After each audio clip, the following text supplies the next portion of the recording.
ನಮಸ್ತೆ. ಶ್ರೀ ಪರಂಜ್ಯೋತಿ ಭಗವತಿ ಭಗವಾನರ ಪವಾಡ. ನಾನು ಮುಂಬೈನ ಪ್ರಚೀತಿ ಕುಲಕರ್ಣಿ. ನನಗೆ ಚಿಕ್ಕ ಮಗುವಿರುವುದರಿಂದ ಕೆಲಸಕ್ಕೆ ಮರಳುವ ಬಗ್ಗೆ ಹಿಂಜರಿಕೆ ಮತ್ತು ಅನಿಶ್ಚಿತತೆಯನ್ನು ಹೊಂದಿದ್ದೆ. ಆದರೆ ಶ್ರೀ ಪರಂಜ್ಯೋತಿ ಭಗವತಿ ಭಗವಾನರಿಂದ ಆಂತರಿಕ ಮಾರ್ಗದರ್ಶನವನ್ನು ಪಡೆದ ನಂತರ ನಂಬಿಕೆಯಿಂದ ಕೆಲಸಕ್ಕೆ ಅರ್ಜಿ ಸಲ್ಲಿಸಲು ನಿರ್ಧರಿಸಿದೆ. ಕೇವಲ 1-2 ದಿನಗಳಲ್ಲಿ ಪ್ರತಿಷ್ಠಿತ ಆಸ್ಪತ್ರೆಯೊಂದರಿಂದ ನನಗೆ ಕರೆ ಬಂತು.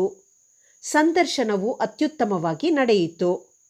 ಬಯೋಡೇಟಾದಲ್ಲಿ ವೃತ್ತಿಜೀವನದ ವಿರಾಮ ಇದ್ದರೂ ಸಹ ನನ್ನನ್ನು ತಕ್ಷಣವೇ ಆಯ್ಕೆ ಮಾಡಲಾಯಿತು.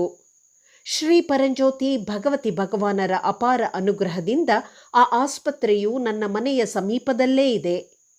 ಇದು ಪ್ರಯಾಣದ ಸಮಯವನ್ನು ಗಣನೀಯವಾಗಿ ಕಡಿಮೆ ಮಾಡಿದೆ.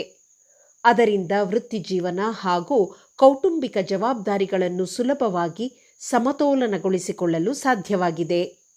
ಈ ಸುಂದರವಾದ ಆಶೀರ್ವಾದವು ಶ್ರೀ ಪರಂಜ್ಯೋತಿ ಭಗವತಿ ಭಗವಾನರ ಪ್ರೀತಿಯ ಮಾರ್ಗದರ್ಶನ ಮತ್ತು ಕರುಣಾಮಯಿ ಅನುಗ್ರಹದ ಮೇಲಿನ ನನ್ನ ನಂಬಿಕೆಯನ್ನು ಬಲಪಡಿಸಿತು.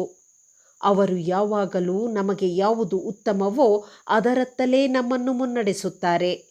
ಶ್ರೀ ಪರಂಜ್ಯೋತಿ ಭಗವತಿ ಭಗವಾನರ ಅನುಗ್ರಹ ಮತ್ತು ಕರುಣಾಮಯಿ ಮಾರ್ಗದರ್ಶನಕ್ಕಾಗಿ ಅವರ ದಿವ್ಯ ಪಾದಕಮಲಗಳಿಗೆ ಅಪಾರ ಪ್ರೀತಿ, ಸಂಪೂರ್ಣ ಶರಣಾಗತಿ ಮತ್ತು ಕೃತಜ್ಞತೆಗಳೊಂದಿಗೆ ಅನಂತ ಕೋಟಿ ಪ್ರಣಾಮಗಳನ್ನು ಸಲ್ಲಿಸುತ್ತೇನೆ.